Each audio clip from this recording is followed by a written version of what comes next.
This November, something special is happening in Lagos. Join us for the Parenting Conference 2025, the movement shaping tomorrow's leaders. Today, come experience powerful insights, practical tools, healing conversations, and inspiration to raise children who will lead, succeed, and make a difference. It's happening live and in person on Saturday, the 22nd of November, at 4 Points by Sheraton Victoria Island, Lagos. Don't miss this life-changing gathering for parents, educators, and all who care about the future. Register now. Your journey to future-ready parenting begins here. The Parenting Conference 2025. The future starts at home.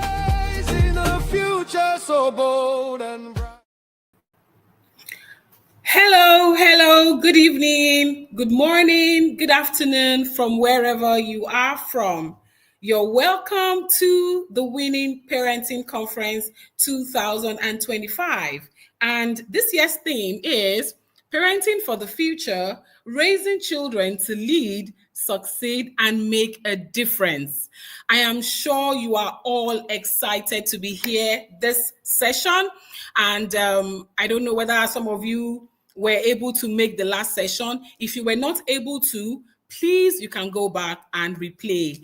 You're all welcome once again. Please, you can engage in the comment section and tell us where you are watching from, anywhere part of the world. And you're welcome to the second session today. And this session is going to be facilitated by our own Fina.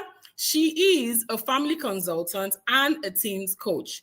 So you're welcome once again. My name is Temidayo Adesonya. So before we bring in our Mrs. Sandra Oluwadare to just give us something brief about our vision and every other thing about this conference this year. Over to you, Miss Sandra. Good evening, ma'am. Thank you so much. Thank you for hosting us beautifully. And thank you so much to everyone that has joined us. Thank you, Mrs. Fa, for joining us. I saw you in the last session as well. Thank you for engaging. And to everyone that is still going to come in, and watch this replay. Thank you so. Now, why are we doing this? We're not doing this to show off. We're not doing this just to be among the people that are organizing conferences. We're doing this as a sense of duty. We're doing this to, play our own role in nation building, right? We're trying to create this awareness. While it looks like every other thing should be, should I use the word glamorized or the spotlight is really on many other things, but we're failing to. It went off for a minute. So while it looks like what we're really doing is for us to see the connection between the state of the family unit and how we thrive as a nation, which is very important. So that's why we're doing this, just to create that awareness and to equip and empower parents with the resources they need. Parents need to be highly resourced. Parenting is not a journey that you just leave somebody to walk on by themselves. They need to be highly resourced. They need to be. Okay, yes, we can hear you now. Yes. Sorry, I was trying to boot again. Yes, so yeah, basically that's why we're doing this. And if you want to join us on this journey, we want you to share this message. Don't listen alone. It's not about the fact that, oh, I'm intentional, I'm doing my own bit. We want everybody to hear this message. That is how we can collaboratively, raise nation builders. So I want to thank you all for taking time out to be here. Please share this video, invite other people to join us as we continue. Train for responsibility, invest in leverage, optimize talents, and narrative management. If you want to get more details, just go and replay from the last session. It's always on this. It's going to be on the YouTube channel, Winning in Parenting. And one thing I took away was one line, just a sentence he said, your family is the first nation. So that means that if you do not plan to build your family, that means that first nation is doomed, So we really need to be deliberate about our parenting skills. So now we're going to go and let's introduce our speaker for this session, Mrs. Fina. 25 years, helping them understand, communicate, connect, and raise responsible leaders of tomorrow. Her organization, Parenting and Teen Solutions Limited, is dedicated to educating, empowering, encouraging, and equipping parents with the right tools to help themselves and their children, especially their teens, as they navigate through the changes and challenges of the adolescent journey.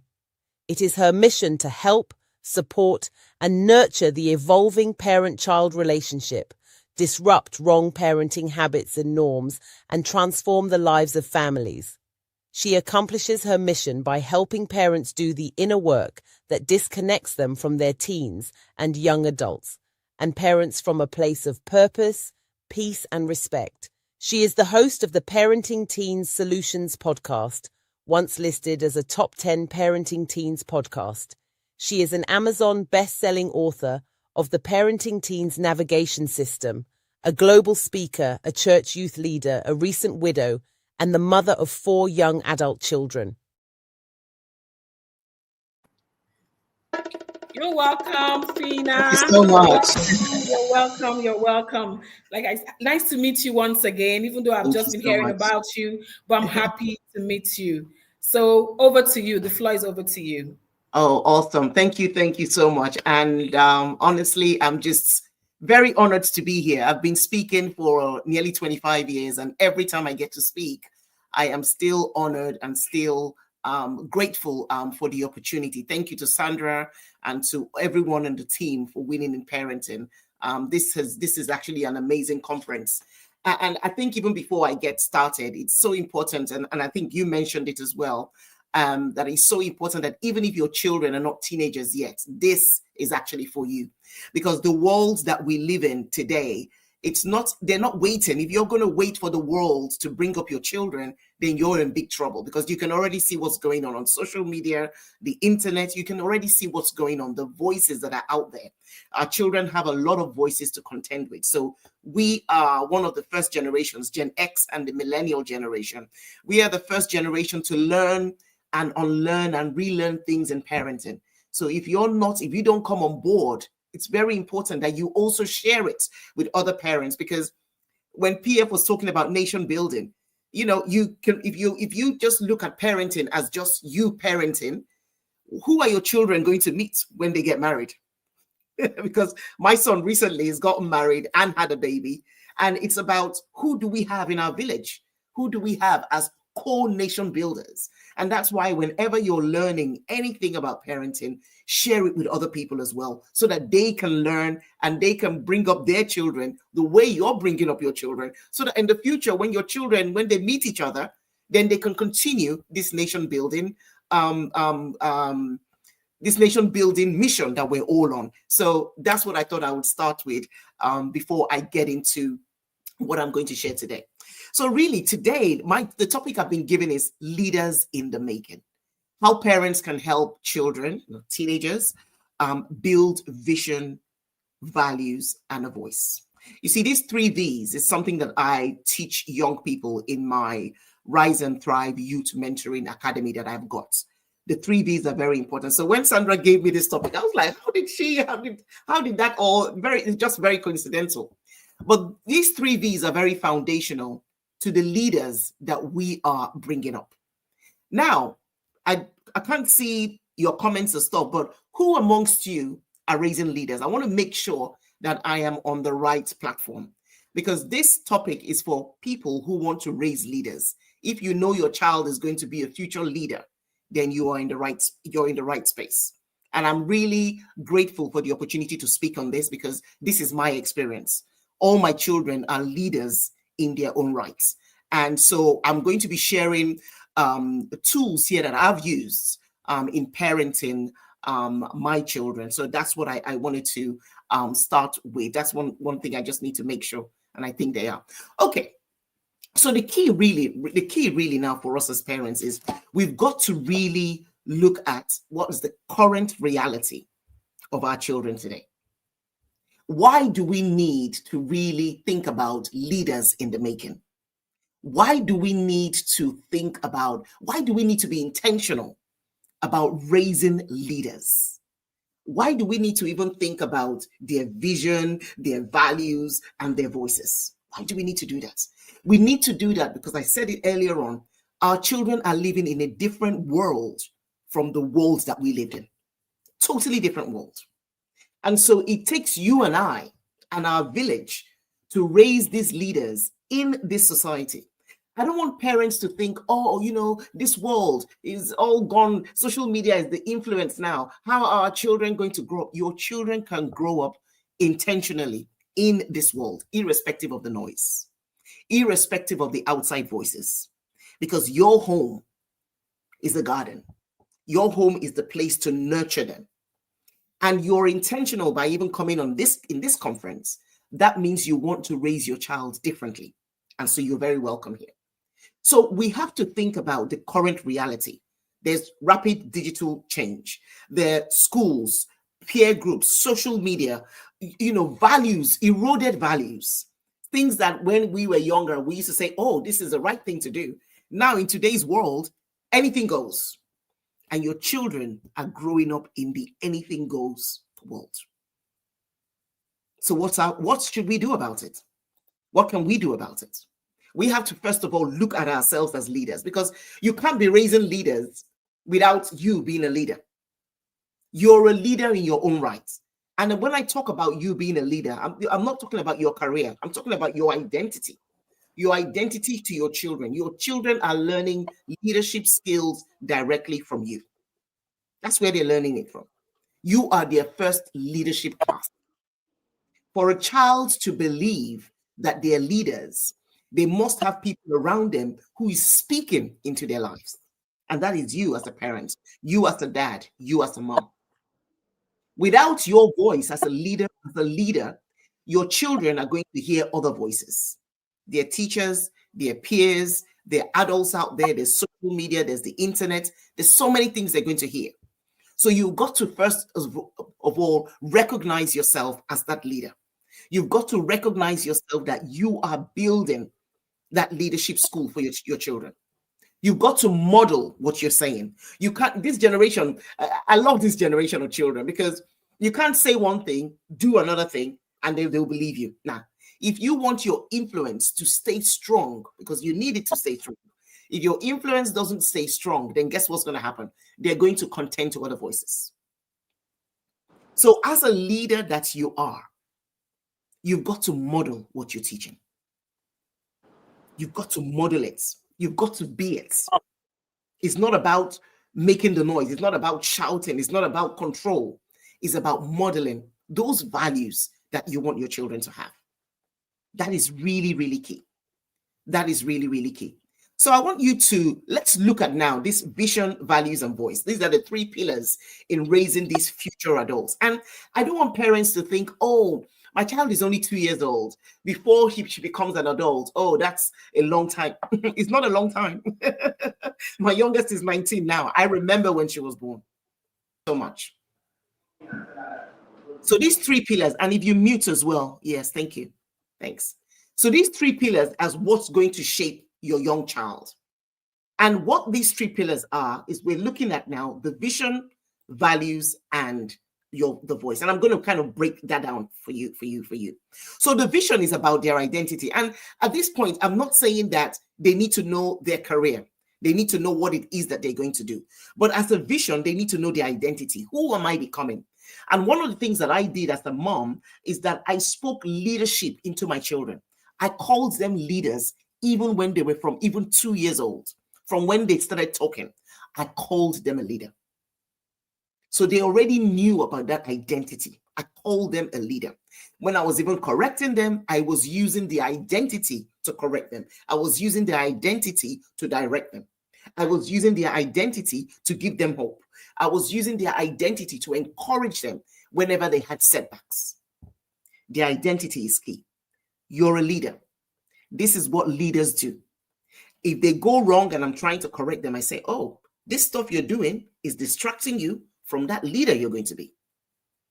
So they bought into the identity. They bought into that leadership identity. Even when they struggled, the way I encouraged them was reminding them of who they are. That yes, you're a leader and leaders struggle. Leaders will go through setbacks. But guess what? A leader comes on top. A leader thrives. A leader, bounces back. I was always using that identity to pull them in, to get them to reflect, because you want to raise children who can reflect. You don't want to just raise children who are just obey as just do as I say. No, do as I say is so outdated.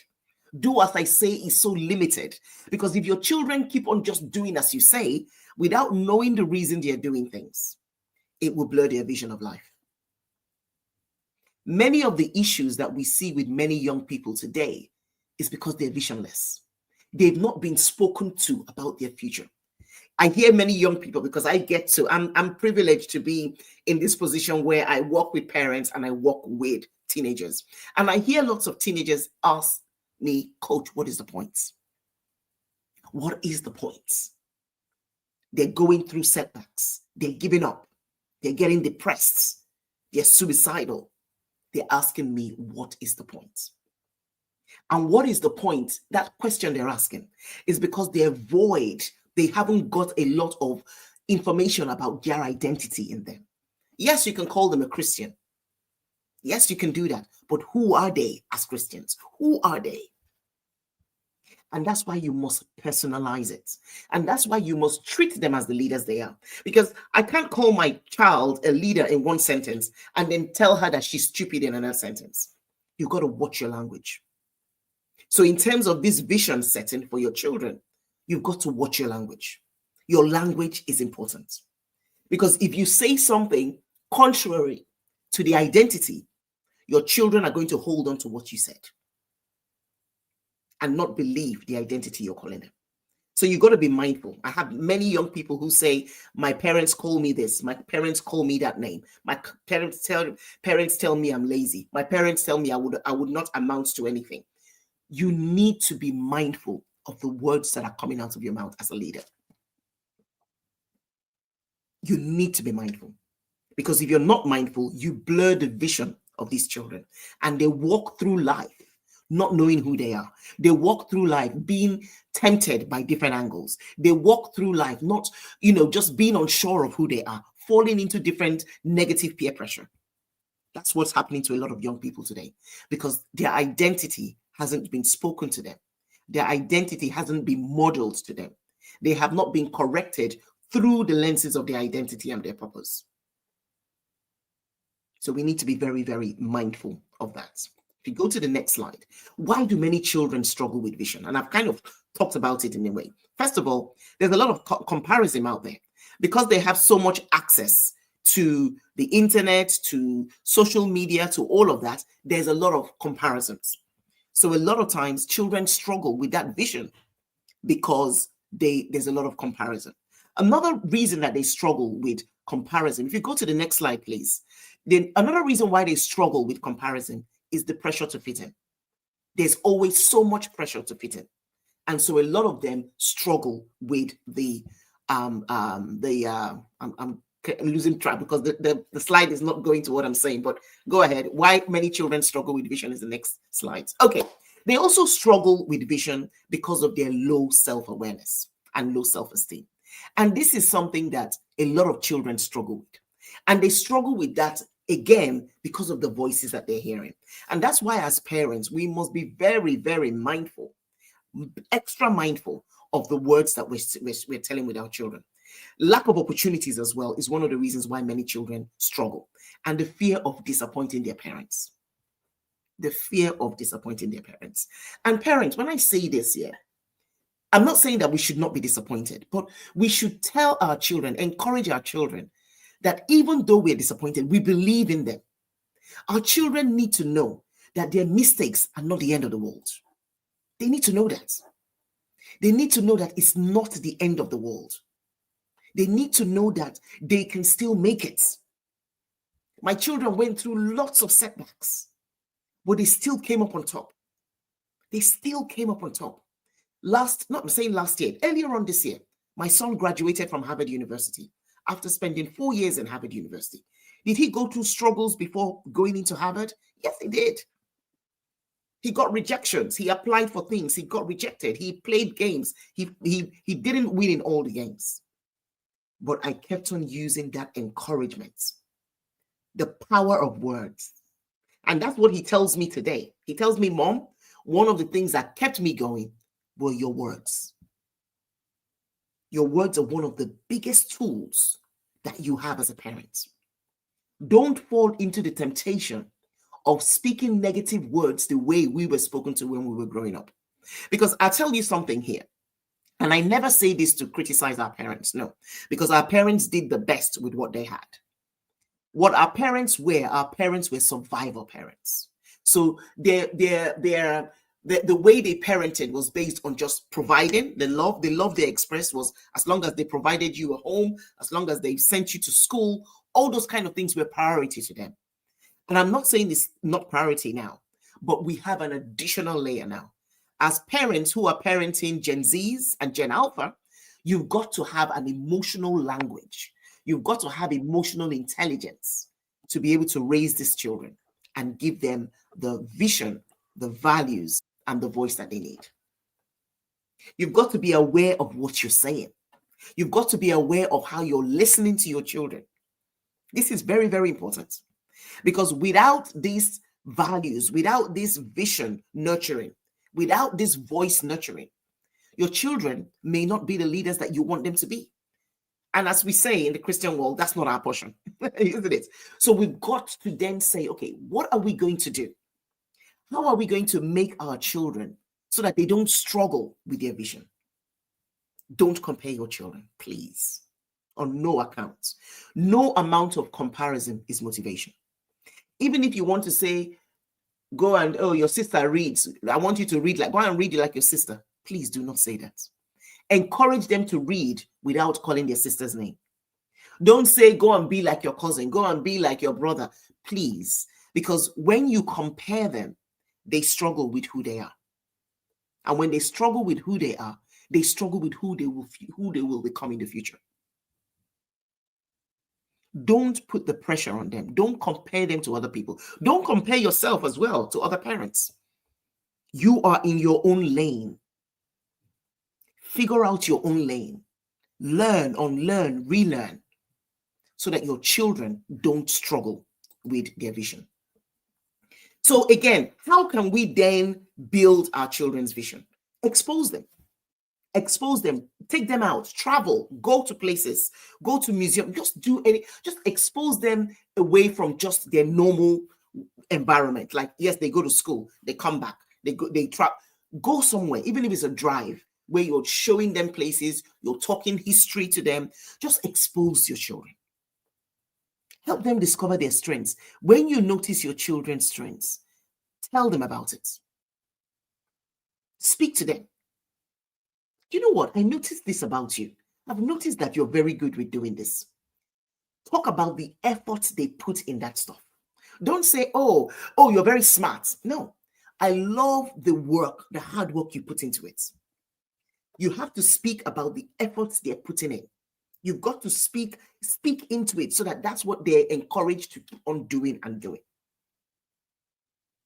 Be future focused. That's what I did. And I'm still doing it now. Even my children that are young adults now, as we speak, I'm speaking to them about their next step. Be future focused. And allow them to question you. If you want your children to be able to build a vision, allow your children to question you. Of course, you want them to question you politely, so you teach them that. You don't just say, you're being rude. Oh, is that how you talk to me? No, give them the template of how to talk to you. Many of us make that mistake. How can you talk to me like that? You dare not talk to me like that. But we're not giving them the tools. You see what I mean? So we need to be mindful of that.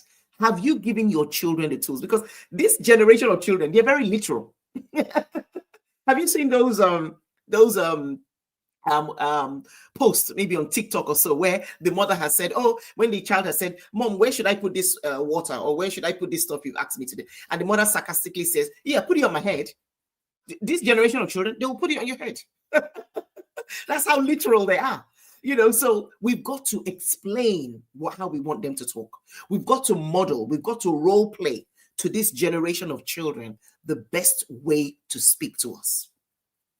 And when they ask you the question why, please don't say, because I said so. Please don't say that. Give them the reason why. Because when you give them the reason why, they have it in their minds. If you don't give them the reason why, guess what they do? They make it up. They make those assumptions. And those assumptions may be the wrong assumptions. So make sure that you allow your children to question you. Make sure that you're talking to your children in a way that you want them to think about what you're saying. Because that's the way that we can help our children build the vision. Now let's go to values. You can go to the next slide. What are values? I tell my young people, my mentees, that the values guides their behavior and choices. And I ask when I talk to a lot of families and I ask them about values, the first thing I hear are godly values. And it's just the word godly values, my godly values. And I ask, can we be more specific? Because godly values there's so many things in godly values. Do you know what I mean? So I ask them, what exactly? Be specific. And let me teach you something here, parents, because this is what I do in a lot of the parenting coaching that I do. When we talk about values in our homes, we need to be very specific to our children. Remember, I told you our children are very literal. We need to be very specific. And when I say we need to be very specific, we need to think about, okay, this is our home value. Okay, let's say, for example, you choose an example like honesty. Honesty is part of your home values. Now, let your children know what honesty looks like. And instead of saying, we don't tell lies in this home, tell your children, we tell the truth in this home. Do you see the difference? Rather than saying what we don't do, tell them what we do. Is that right? Is that a right grammar? Tell them what we do so that they reinforce what we do. So stop always talking about what we don't do. Go and focus on what we do. We tell the truth at all times, irrespective of how difficult it is. What does honesty look like for you in your home? And get your children to have some examples of what honesty looks like. Integrity. If you choose integrity, what does it look like? In my home, one of the very popular ones that kept on repeating itself over and over again was hard work and resilience. And each child needed to give us what it looks like. What does hard work look like for you? What does hard work look like for you? Because sometimes some kids, depending on their brilliance, their intelligence level, some kids may say their hard work looks like after they've watched YouTube, then they will focus and do some work. That may be some children's view of hard work, especially teenagers. Let me put that in there. Some teenagers may say, you know what, my hard work is just work all day. Work. Let them define it so that they can then do it. Very, very important. They must know what it looks like. That's one of the mistakes that many of us end up removing from our homes. We don't tell them what it looks like. And for me, as my children were getting older, especially in their teen years, that question of what does it look like for you was something that we talked about a lot. Now, when they're much younger, you can tell them what it looks like. But as they get to become teenagers, let them define what it looks like. Because for me, when they defined what it looked like, we had a discussion about it. And after having the discussion, so that sometimes Tamara was going to do exams and I see her watching one of her shows on YouTube, I don't panic because she has a version of what hard work looks like for her. And she's committing to that hard work. Somebody else may say, oh no, I'm not going to watch anything until my exams are over. My youngest daughter wasn't like that. She wasn't like that. So I didn't panic because we had already made it clear. She had already made it clear what the value of hard work looks like.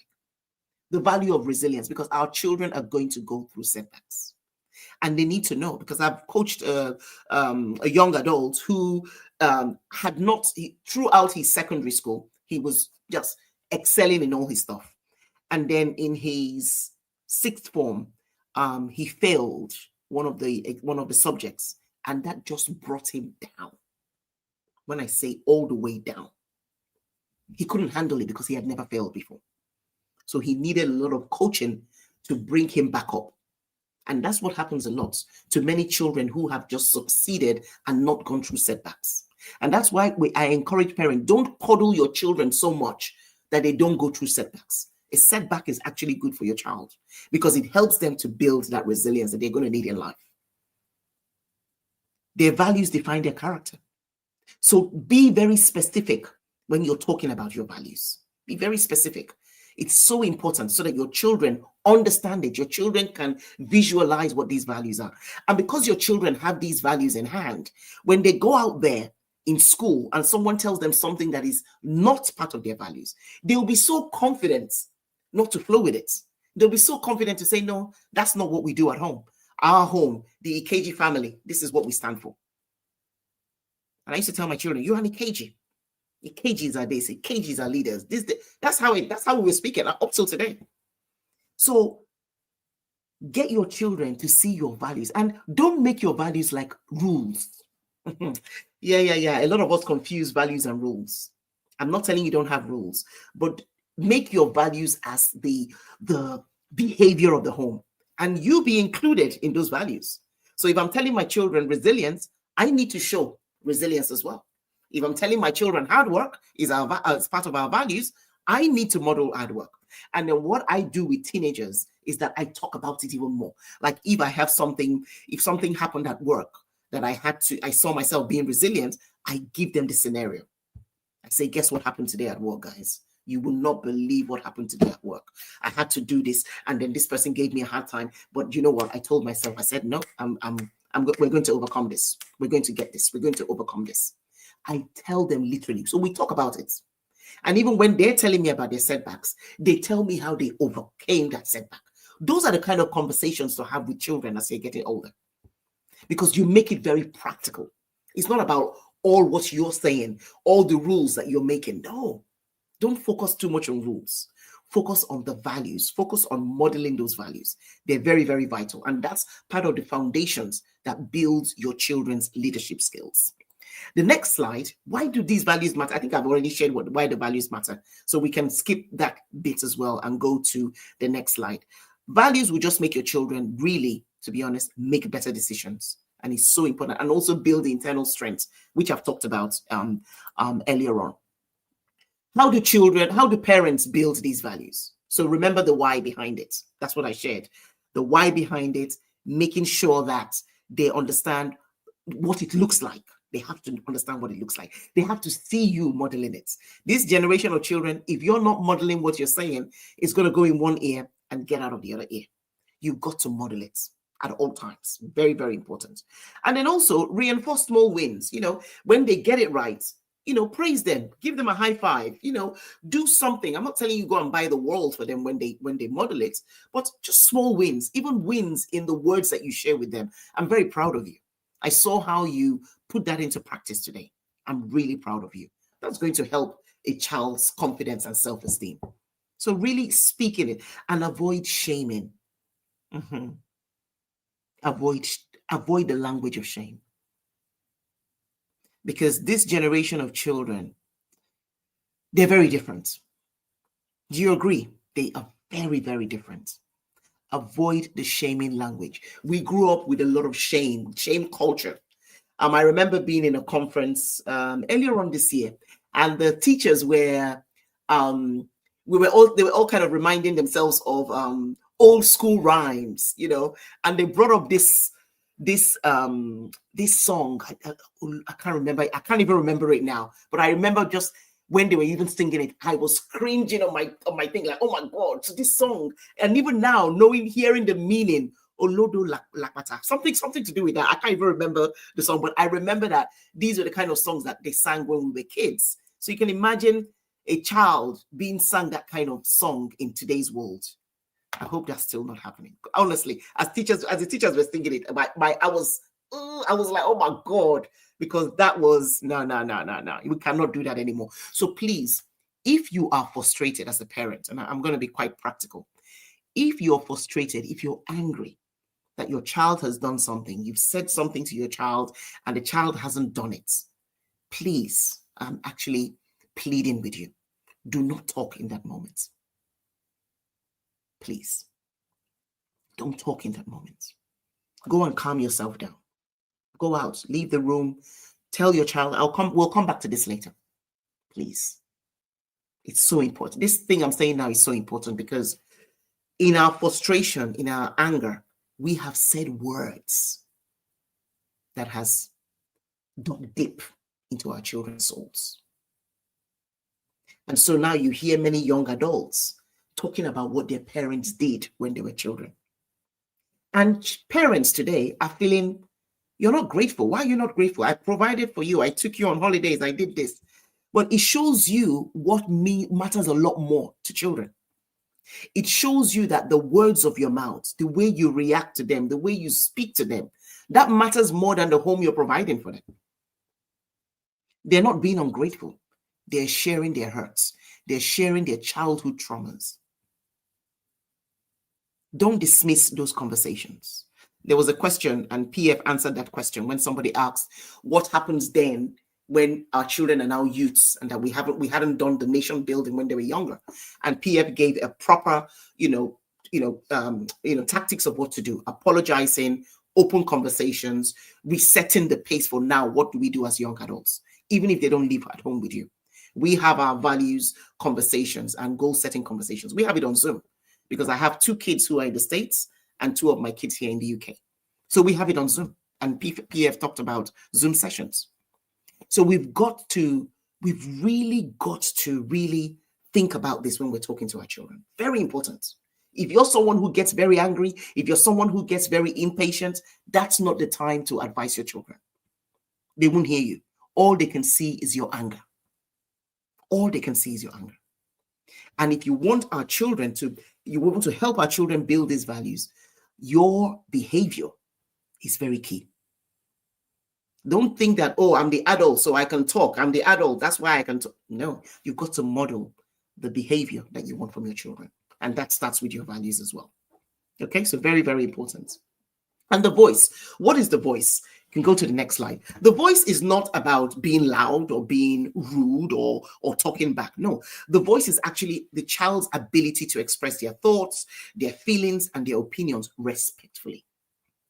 But a lot of times, if we shut them down, they're not going to use their voice. And another reason why I tell this to parents, our children need to have a voice. Because when our children have a voice, guess what happens? They're very they can navigate the negative peer pressure. I work and I've talked to a lot of boys in the youth justice system. And a lot of times when I ask them this question, what happened? My friend said, is the answer they give. My friend said. So a lot of times they've gotten into trouble with the law because of their friends. This just tells me that they don't have a voice. Because if they had a voice and their friend tells them, let's go do this, let's go and rob this person, let's go and do this thing to this person. If they had a voice, if they were nurtured, if their voices were nurtured at home, they will be confident enough to say, I'm going to pass. I'm not joining you guys. No. Yeah, I'm not joining you guys. I'll see you guys tomorrow. But because they've not been nurtured to express their thoughts, to express their feelings, to express their opinions, because they've not been nurtured to do that, they fall into temptation. They fall into negative peer pressure. Many of them are in problems with the system because they did not have the confidence to use their voices with their peers. And it starts at home with when we shut them down. And that's why I encourage us to always allow our children to speak. And if you find out that they're speaking rudely to you, then teach them how to speak respectfully. It's your job to teach them how to speak respectfully. You can't assume that they already know it. You've got to teach them. You've got to give them the language of respect. They need a voice. Because if they don't have a voice, then all these things that we're afraid of on social media, they will be targets of them. But when they have a voice, they can watch something and we can all talk about it. What did you think about that stuff as they become teenagers? What did you think about that? And then everybody can share their opinions. And that's what helps their values continue. When they don't have a voice, even the values that you've taught them from the beginning, they can easily leave those values. Many young people today have left the values that their parents brought them up with because they weren't nurtured to use their voices. They have to learn how to use their voices. And sometimes we don't, sometimes it shocks us because we weren't allowed to use our voices. So sometimes when our children use their voices, Mom, why should I do that? Why should I do the dishes? Don't think when they ask you, why should I do the dishes? They're not being rude. They're not being rude. They're just asking you a simple question. Why should I do the dishes? You tell them you need to do the dishes because it's your turn. You need to do the dishes because you're part of the family and this is part of what we all do. You're doing dishes, I'm cooking, the other person is sweeping. We've got, and I've talked about that as well. We all have duties. And if they do ask you why are they doing it, give them the reason. Don't just say, oh, why should you ask me? Who are you to ask me? Shut up, get out. Don't do all that. Because when you do that, because culturally, a lot of us did that. Many of our parents did that. But if you do that, what you're doing is you're shutting their voices down. And you don't want to shut their voices down. You don't want to shut their voices. And so why do children struggle with their voices? Many of them have been misunderstood. Many of them have been shut down. They lack the emotional language as well. You can go to the next screen. They lack the emotional language. And so we need to teach them how to do that. Low confidence, all of that is why they struggle with their voices. How can we then help them find that voice? Listen without interrupting. You can go to the next slide. Listen without interrupting. Ask them open questions. Help me understand what you're saying. Allow them to disagree with you. It's okay. It's not disrespectful. It's not ungodly. It's not ungodly for them to disagree with you. No, it's not. Let them disagree with you. Let them give you their thoughts. Because a lot of times when they disagree with you, ask them, okay, give me reasons why you disagree. It's in those reasons you can then teach them. When you see that those reasons are wrong, then you teach them the correct one. But if you shut them up, if they just obey, they don't say anything, they keep their mouth shut, you will never know the things that they know, you will never know what they believe in. So allow them to disagree with you so that you can then teach them the right way. Do you understand? Because we learn a lot from our children. Build community safety at home. Let your children be free to speak to you. But teach them that language of respect, because that is so vital. And then kind of putting it all together. You can go to the next slide. Putting it all together. For parents, we need to nurture that vision. We need to nurture the values, and we need to nurture their voice, irrespective of your child's age.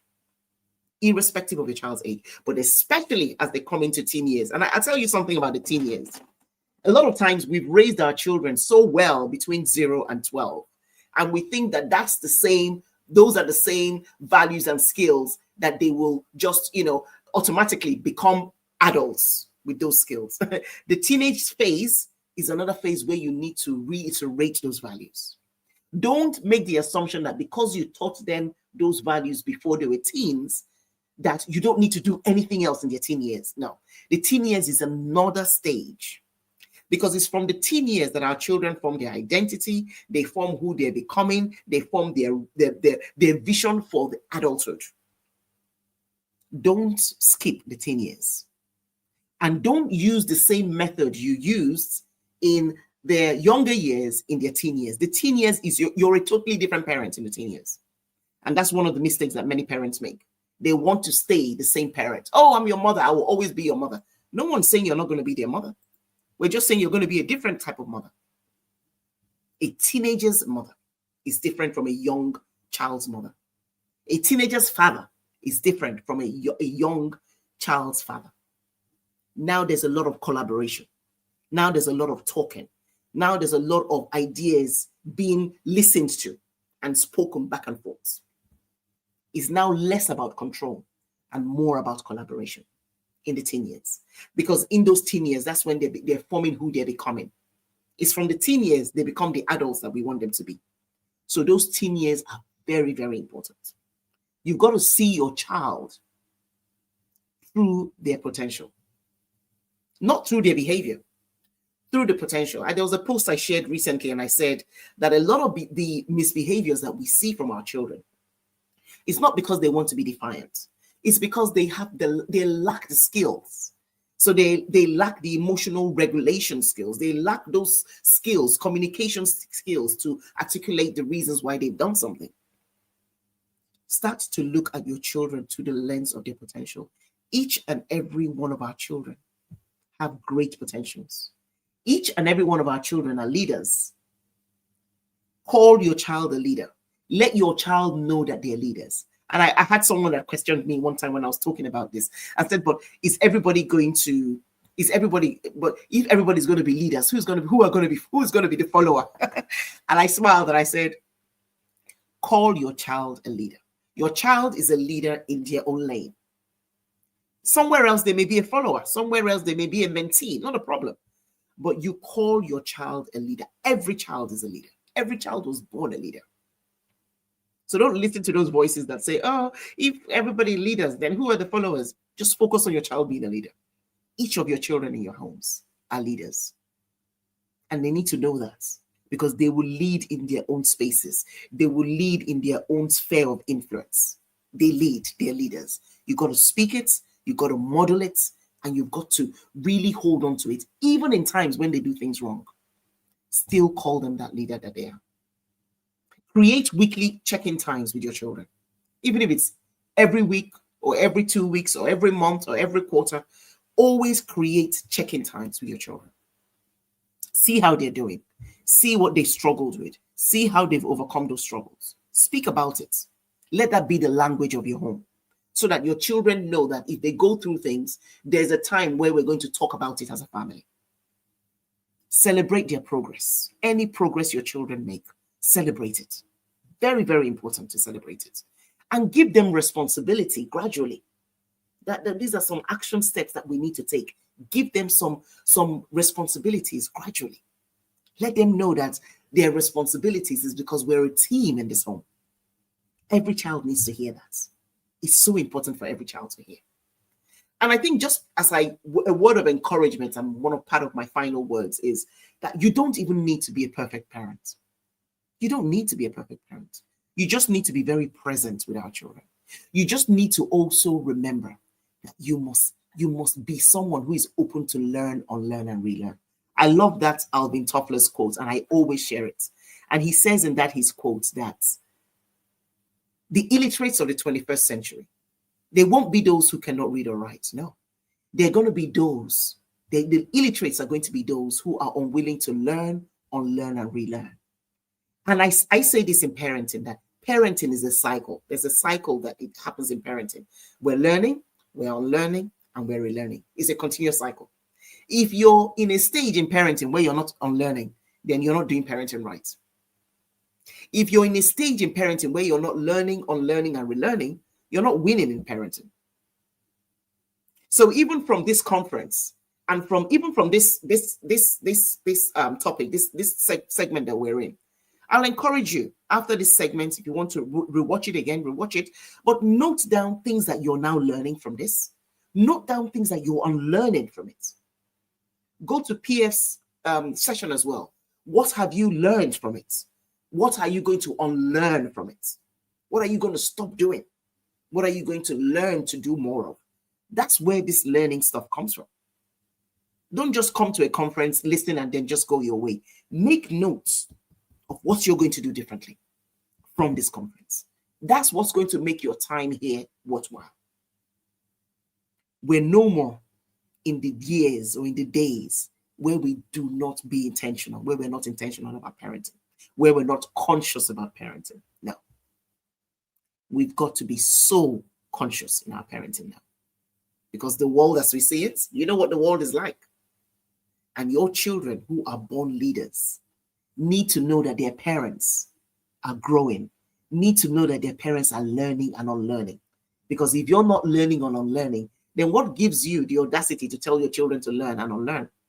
You see what I mean? So we've got to model what it is that we're sharing with our children. And when you're able to build these foundations of the vision, values, and their voices, it doesn't just stop at the age your child is. It continues. As your children, they're now younger children, you help them with the foundations of these three V's. As they get into teenage years, you continue to build on what you built before. As they get into their young adult age, you continue to build from where you left off in teenage years. So it's continuous. It's not like you do it one time and then you stop. This is continuous building. Continuous building. I'm doing that now with my young adult kids. We are continuing to talk about what's your vision? What's your next goal? What values now are you really focusing on this year? Where are you speaking? Where are you making use of your voice? How are you influencing your peers? How are you speaking out there? I'm encouraging them to speak. And I'm also working on it as well. What is my next vision? What are my values? What values am I holding on to now? What's my next level? Where am I going to? What am I doing in the parenting world? What am I doing in the teens personal development world? I am continuously growing. And how am I using my voice? Because the more I'm using my voice, my children are watching me as I use my voice. My children know that I'm going to be speaking on this platform today. You model what it is that you want your children to do. And parenting doesn't mean that you stop in what you want to achieve as well in life. Because the more you live your purpose, the more that you're in a better space to parent your children. So don't say, oh, I won't do much yet until my children are grown. You'll be frustrated. And you'll be parenting them from a frustrated point of view. And we don't want that. So for you that are watching now, and for you that are going to watch later on. What's your vision? What are your values? Where are you using your voice? You've got to model that. If you're going to help your children build those 3 V's, you've got to model it as well. So I think with these few words of mine, I hope that I trust that I've been able to share a few foundational keys on how you can build the leaders of tomorrow, and how you can build these leaders that you have in your homes. When you go back into your homes today, look at your child and just smile and say, wow, I'm looking forward to the leader that you are. Let them hear. They'll think, oh, what's she saying? What's he saying? Start to speak into the leaders that they are. Thank you so much, Sandra. And thank you so much to the Winning Parent team. Yes, please connect with me on Fina Chichi on Instagram and on LinkedIn. And thank you again for having me on for this conference. Thank you. God bless. Wow. Thank you so much, Mrs. You're welcome. Fina, for this session. Just like FS, this is really, really deep. Very, very deep. That was really insightful. Before I just share a few of my takeaways, if you have any question, please add it in the comment section while I just share my key takeaways before I bring on the convener of the Winning Parenting Conference. So based on what I have, I for me as a parent, from all the nuggets that you have shared, I am confident that I've been able to use some of them, if not all of them, and the results is very, very evident, as in I can see it.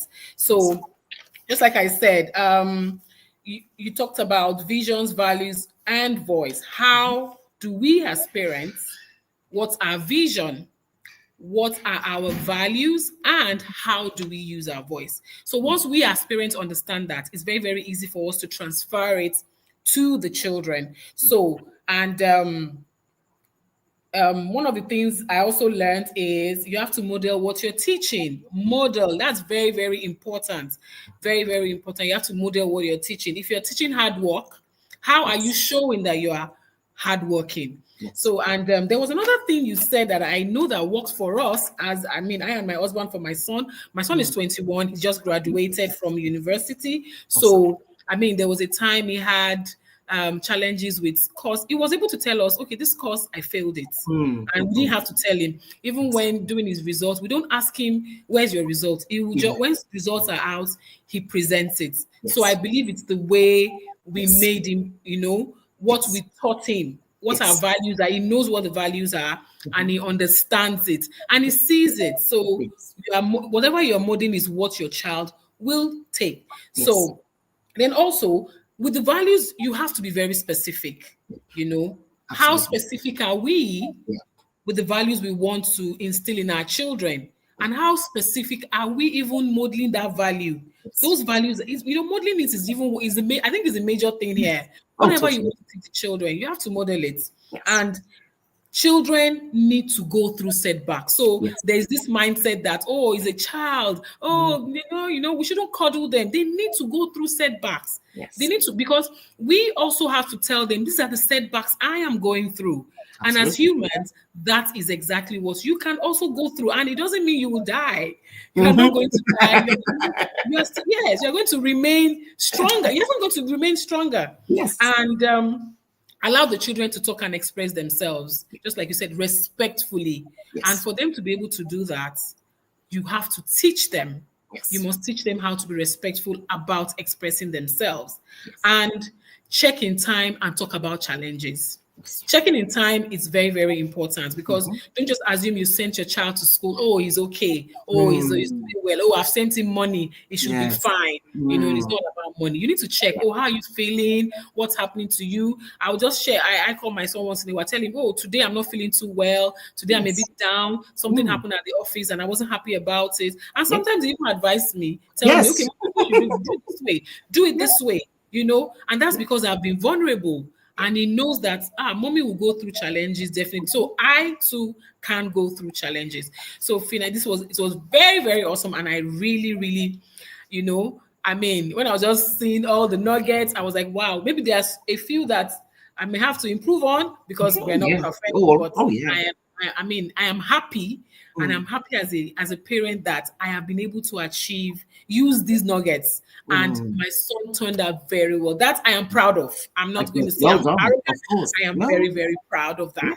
Yes, so thank you so much. Yes, You're yes, welcome. yes. You're welcome. So let's see where we can get some questions. And based on, so there's a question here that says, is any child really born stubborn?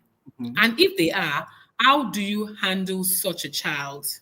No child is born stubborn. We talk about children being strong-willed. So there's something called strong-willed children, not stubborn. Stubborn is a word we've used in the past because they didn't do what we told them to do, so we termed them as stubborn. we have strong-willed children and these strong-willed children, the reason why it triggers many of us as parents is because we didn't have the audacity to be strong-willed when we were growing up. And so a strong-willed child will challenge you. A strong-willed child will shake you a little bit. I have strong-willed children. And what we do with strong-willed children, because that being strong-willed, there's a big advantage for it. Correct. Because when they're older or when they face peer pressure, they hardly fall into it. Because they're already used to saying no. No, I'm not going to do that. So there's an advantage to it. But what we need to do as parents of strong-willed children is that we need to nurture them in a different way from how we were growing up, and see their strong-willedness not as disobedience, but as a way of life. But I'm not saying you leave them alone. You teach them how to do it respectfully. So as teenagers, they may tell you, oh, no, mom, I don't want to do what you're saying now. I'm going to do it around 6 o'clock. Okay, for me, 6 o'clock is not the end of the world. If they don't want to do it right now that I'm talking to them about it, and they're going to do it at 6 o'clock, fine. But another parent might see that as being stubborn. Yeah. No, it's negotiation. It's negotiation. And we want our children to learn how to negotiate so that when they're out there in the world and somebody wants them to just do something, they don't jump quickly and go and do it. They think, let's negotiate. Okay, I don't want to go out at this time. I'm going to go out after I've done my work. I'm going to go out after I've done in lectures in university. I'll go out after I've finished my project. They learn how to negotiate, but they've got to learn it at home. And learning it at home, we might think they're being stubborn. We might think that they're being disobedient. We've got them to give them the opportunity to be able to negotiate. They don't have to do things immediately. We tell them to do things. They don't. So I would say no to stubborn, but yes to strong-willed, and we can nurture the strong-willed child. We don't want to break the strong-willed child because they need that strong-willedness in life. Sure. Wow. Okay. Thank you for that. Okay. So I don't know, Sandra, I don't know whether there's any other question that Ms. Fina would like to answer. So another one says, how do you handle laziness in teenagers? Yes. So again, it's a big one, but also laziness, the definition of laziness is it's just everybody has the perspective of it. Your teenager may not see themselves as lazy. We might see a teenager as lazy because they're not as hardworking. They're not putting in a lot of effort as we put in. So sometimes we see that. So I would encourage parents not to use the word laziness to their children. How would you then motivate your children? Your child may be unmotivated, or your child may not have that vision. And this is why this session was so important. If your child has a vision about his life or her life, there's no chance for laziness. And this is why, go back again to this topic that we've learned.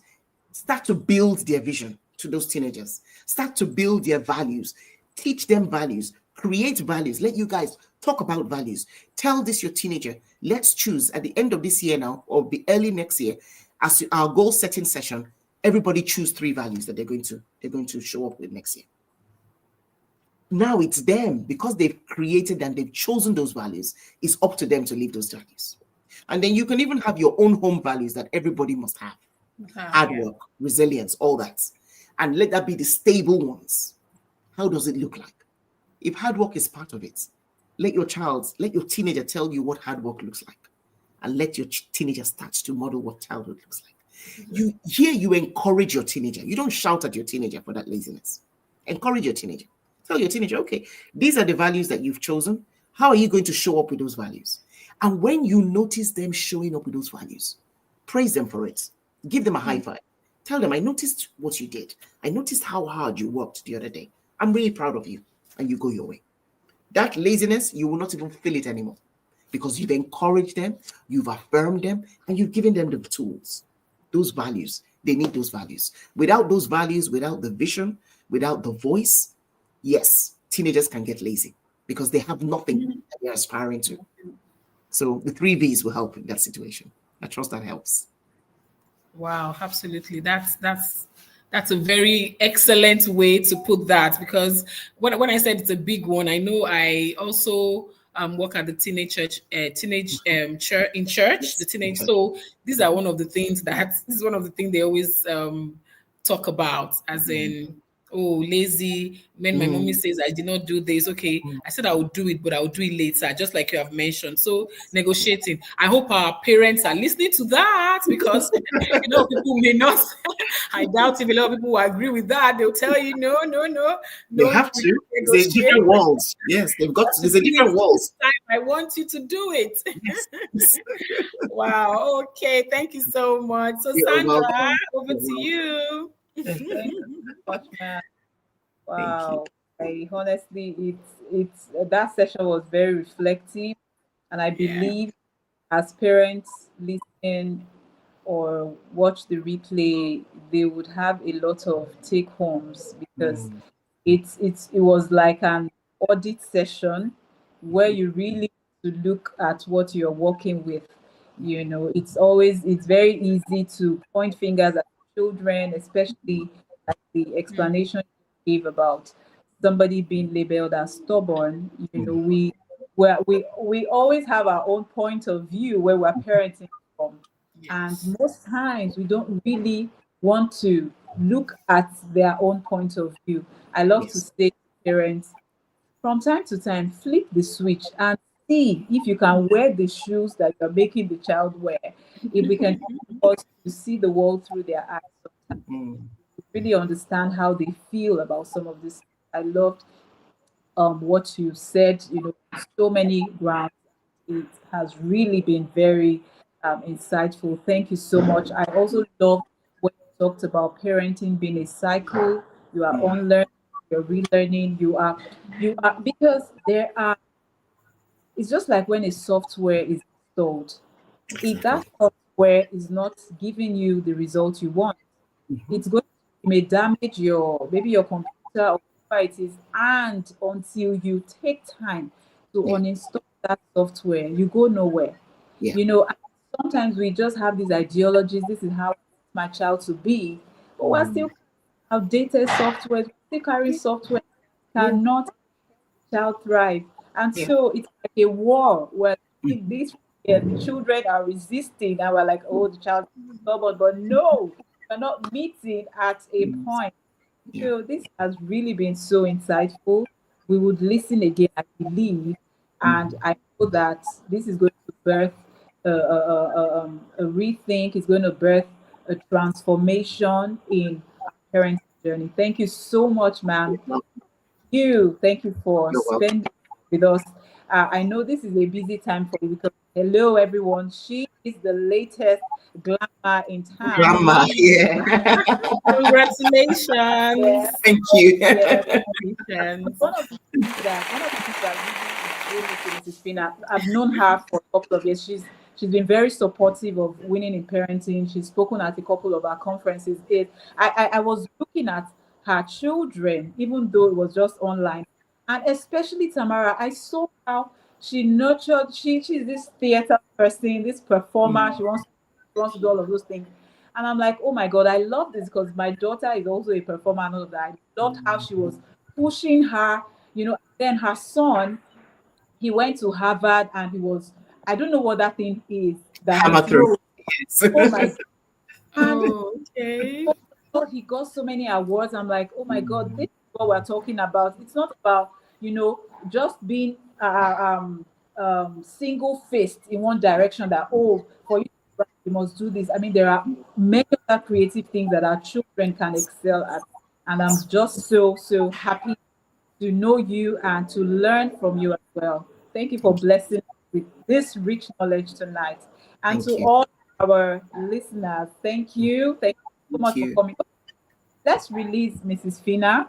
Okay. You can follow her on Instagram at Fina Chichi, and then on LinkedIn as well, Fina Chichi. Please go and follow, learn from her, take her programs, and trust me, you'll be better for it. Thank you so much, ma'am. Thank you. God bless you, and God bless all the parents as well. Thank you, Temi Thank and you. Dyer as Thank well. you so much. Thank you. Bless you, Sandra. Thank you. All right. Thank you so much, everyone.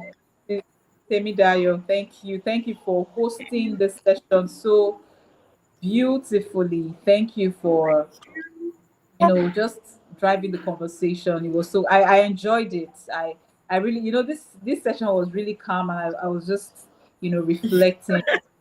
Good. Yeah. Thank you.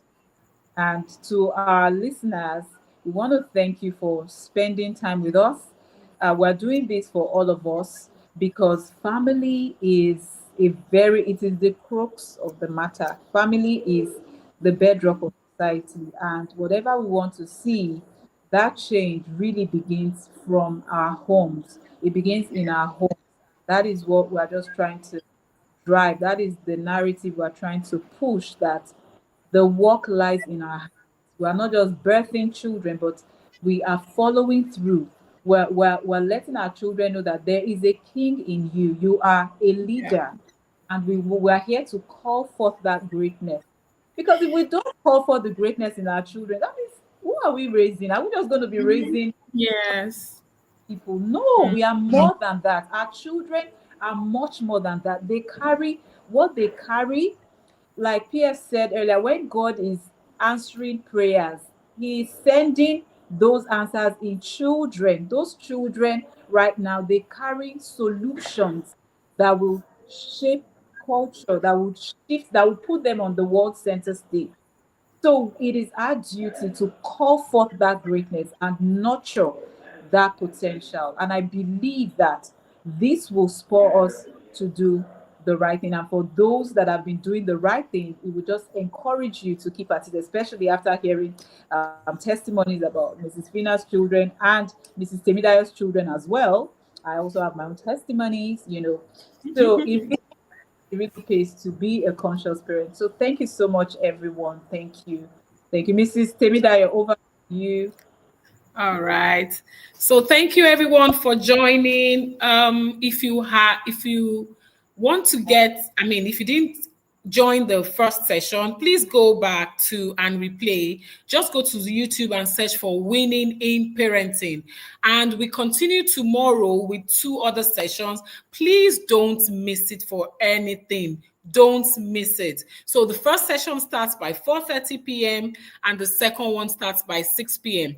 The first session is going to be by Dima Nwobi, who is the queen of happiness and human flourishing. You should please join and hear her. If you hear all our nuggets, I was at the conference last year, I also moderated, so I know what I'm talking about. And of course, the king of safeguarding, Mr. or Ogbeni, he calls himself now Ogbeni Taiwo Akinlami. You don't want to miss it. You don't want to miss it. So we expect you tomorrow on Winning on Parenting YouTube. All right, everyone. Thank you all for joining and have a lovely night rest. Good night, everyone. Bye. And see you tomorrow. Okay, Bye. Before we go, I also want to talk about the book Parenting Pitfalls. Parenting Pitfalls is a book that every parent should get. You may not take my word for it, but when you dive into that book, you would understand what I'm talking about. I want you to make it a point of duty to place an order for that book. That book will help you. It will show you the pitfalls that even loving parents get into. You are a loving parent, you are all good, you're doing everything right, but there are certain things that, even in that state of doing everything right, that are working against the children. I want you to get that book. As I was writing the book, I was being ministered to myself, honestly. So yeah, please can you display the book so we can scan the QR code, or just send a WhatsApp message to the number scrolling on the screen to get a copy. It is a book you would love. It will help you, and I cannot wait to hear your testimonies after reading the book. Thank you so much, everyone. It's bye for now. And don't miss the sessions. Mrs. Temidayo has said so. We'll see you again tomorrow at 4:30 p.m. Bye for now. Bye, everyone. This November, something special is happening in Lagos. Join us for the Parenting Conference 2025, the movement shaping tomorrow's leaders, today. Come experience powerful insights, practical tools, healing conversations, and inspiration to raise children who will lead, succeed, and make a difference. It's happening live and in person on Saturday, the 22nd of November at 4 Points by Sheraton Victoria Island, Lagos. Don't miss this life-changing gathering for parents, educators, and all who care about the future. Register now. Your journey to future-ready parenting begins here. The Parenting Conference 2025. The future starts at home.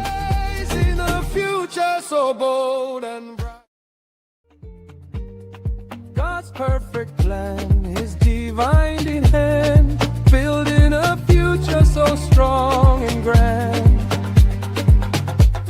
For every woman and man alike, to nurture, to lead, to love and raise children who born in their ways. We are raising a future so bold and bright.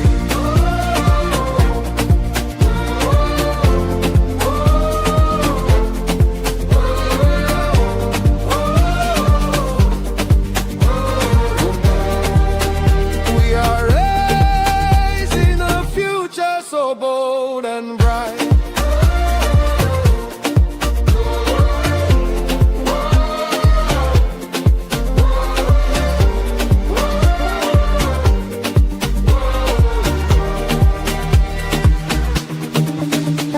One home at a time will shine the light.